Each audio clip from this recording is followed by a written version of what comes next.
Hey, it's Tom Hughes. We're with City Engineer J.O., and we're talking about, what is this called? This is our Riverfront Trail here. We're behind Red Wing Grain, a new trail that we opened up with our Levee Road project. Real exciting here. I've seen a lot of people on it. Yeah, it's getting well used. I love it. I use it quite often myself. But this was quite a project to work on, working with Red Wing Grain and Jim Larson, the manager here, to be able to get an easement through their property. In an area that people, before you never came out to the river along. You weren't supposed to be here if you were. Correct. It's private property, and to now open it up to the public, it's a great partnership between Red Wing Grain and the city of Red Wing. I was on this a couple times during River City days, and wow, was it ever busy then. Yeah, and we want people to use this. We want people off the busy road. Levee Road gets quite busy, especially, we got the trucks running there when the grain is really scary. Yeah, it gets kind of scary with that tight road out there. So having a trail in place, we think is a great safety improvement. And it's really nice. It turned out really well, don't you think? I do. I think it turned out great. We've got, we're monitoring things. We've got to make sure people know, when you're on the trail back here, stay on the trail. This is off the trail is Red Wing Grain property, and they're doing their work. As you can see, they're loading barges. They need to tie up barges. They've got tugs running. They're tying off barge lines. There's work happening right along here. So watch where you're going.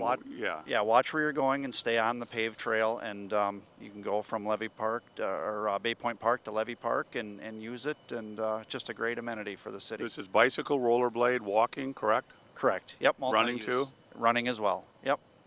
It won't be me running, but you do that, don't you? Yeah, I run this trail quite a bit. I like coming down along the river here. So it's a really nice view. You can look upstream here, Patrick, and take it. Patrick's our cameraman, in case you didn't know. It's a beautiful view along the river here, and it's a little cooler on a hot day. Yeah, it's nice back here with some of the shade that is offered by the grain bins and so forth. It's a real nice amenity here, as I said. So.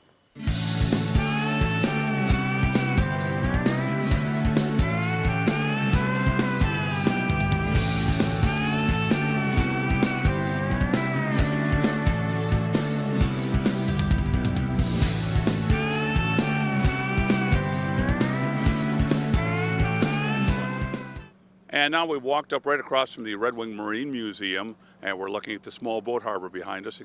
Describe the railings here a little bit, would you, Jay?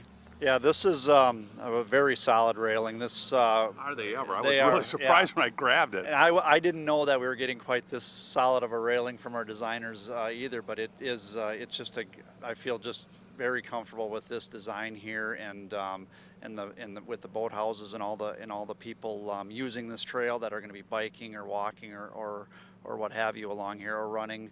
The new light poles along here on the pilasters. Yeah, take a look at that up there. That really looks cool. I like it. Yeah, and you'll notice you've probably seen on our other videos the shots of the downtowner. This is a different style. We created a kind of a different look. Brian Peterson, the planning department, looked at maybe the riverfront has a different look than our downtown core. Still a black pole, but a different fixture head. Still LED, but just a different look to it. And this is kind of our riverfront look. So I don't think I've seen these on yet.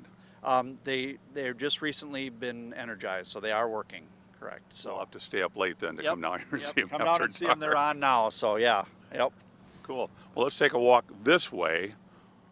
I'm calling it upstream. It isn't actually upstream because it's a contained harbor. But tell us about the different ramps and stuff we put in here to get to the boathouses, because those are kind of a different design than they had before. Correct. We've got a little bit modification to do to how they're connected to the wall itself, but it is a different design rather than having the ramps sitting on the old timber wall that was here. We're trying to attach them to this new concrete cap, and we have some tweaks that we need to do to make sure we have the correct clearance as the water raises and lowers here for the gangways. So well, we had goofy high water here in July this year that we haven't had that much high water in July for a long time. Well, it's It is crazy. It's like the river. We're getting high water at different times of the year. That at closing before, when we had Levee Road was dipped down, it would you usually thought, well, it's going to close in the spring when the water's high. But we had years where it was closing. It didn't matter what month it was. All of a sudden, we're getting high water. It was usually March or well, April. yeah, and these rains, of course, we don't just get a gentle rain. No. So the river does fluctuate, and we need to make sure we have these gangways connected appropriately that they can handle that change in elevation. Can we take a look at that? Is that real heavy to lift up? No, we can take a look at that connection. This will be one of the ones we're modifying to make Okay. sure we have the rotation, but I'll show you this. So it's connected down on a seat, a bridge seat, and it's like a rocker. So there's a hinge pin in there, and it rocks up and down as the water raises and lowers. So Maybe Patrick, come a little closer here and look down. kind of take a look down onto the seat there, and there's a rocker hinge right down underneath where the black gangway is connected to. So what we need to do is get these moved up so we make sure we have full rotation, because right now we're worried about impingement along the gangway and the concrete Right cap. toward this edge here, You can right? see how Yeah. close that is. Pretty As that close, water yeah. gets too high, our calculations show that we're going to be touching there. So we're going to make some adjustments with the contractor on that connection. Good. But it makes this plate makes a nice entrance to the gangway, and we feel it's going to be a good, safe entrance for the users to get to their boathouses. Excellent. And get a shot of this railing. I want you to hear this. I mean, that is a railing that's going to last a long, long time. Yeah, we're really happy with this railing that we put together here, and it's securely mounted to the concrete cap that's poured on top of the sheet pile wall, and we think we've got a harbor wall and railing system that's going to be here for many, many, many years. Because I had a few people ask me before the railing went up, are they going to put railings there? Because it looked, with a concrete pour there, it was like, whoa. Yeah, I mean, you looked at that, you could just go, right off. Whee! Yeah. There goes my cooler. Yeah, and someone on a bike and things Sure, like yep. that, and different uses along this trail. Yeah, I had that question actually numerous times I would myself guess, yeah. about whether I was going to get a railing or not. So. Well, it turned out really nice. I will take. Oh, and I just wanted to say one other thing about or I mentioned earlier is right near the roundabouts, the area where we. That way, you mean? Yep, we raised the road up.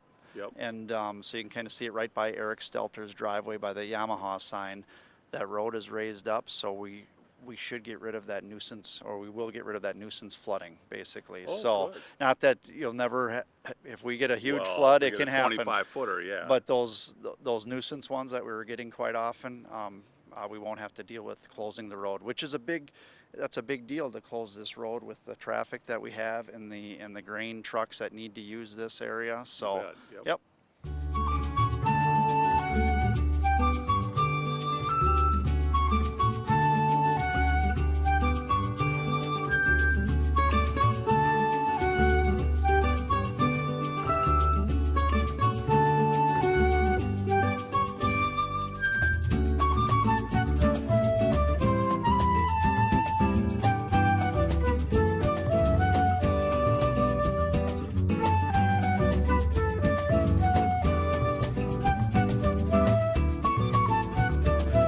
Now we're at the roundabout. Let's talk a little bit about the roundabout here in Red Wing.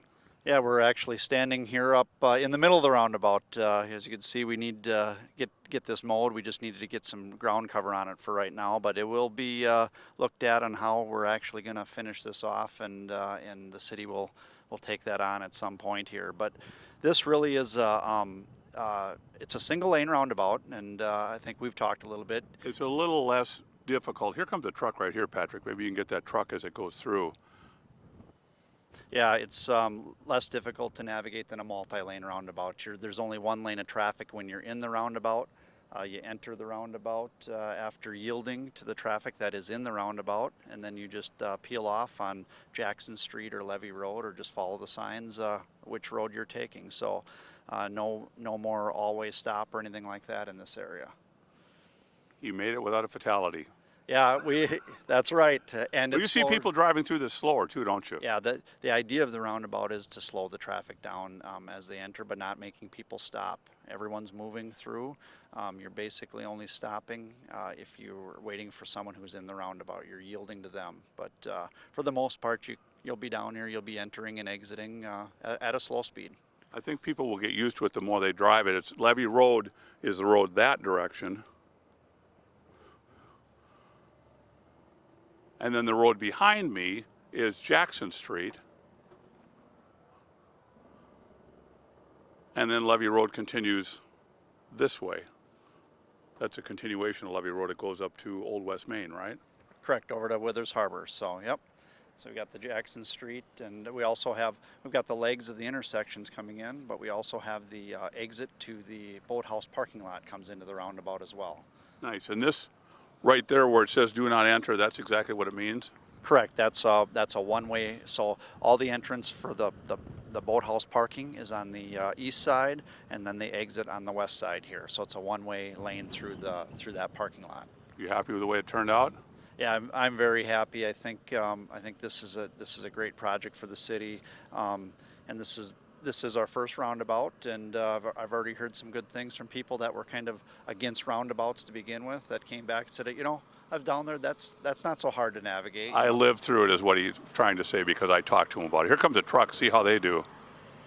We got a couple trucks here. One's entering and from Levee Road here, another one's going out, leaving. So There's a couple coming. Yep, a grain hauler. This will be interesting. Get this other truck that's coming into the right, Patrick, and the other guy going out. I think it'd be a little different story if the truck weren't there doing the lines today too, right? Yeah, they had that truck had to veer around some of our striping crew. That's a good thing you brought up. We're essentially done down here, but we do have cleanup work. There's the final striping that needs to happen, and we'll be replacing concrete panels and fixing turf restoration and doing a lot of the cleanup items that need to be done on a project, and that'll continue for a while. But we're thinking we're not closing the road again. It's just going to be, you'll have to work around trucks like that. I'll have cones set up, and so still be cautious going through here. But we're going to try to get this all wrapped up this fall, and I think we got a great project here. I think it turned out real well. Congratulations. Thank you, and thanks to all the businesses down here that we worked with to get boat haulers in and out of Eric Stelter's and Red Wing Grain trucks during construction. It's just another great, partnership working with Red Wing Shoe and the Marine Museum as well. Partnership between the city and the businesses that were impacted. Worked out well. Thanks. Yep, thank you. He's Jay Owens. I'm Tom Hughes. Thanks for watching Red Wings Channel 6.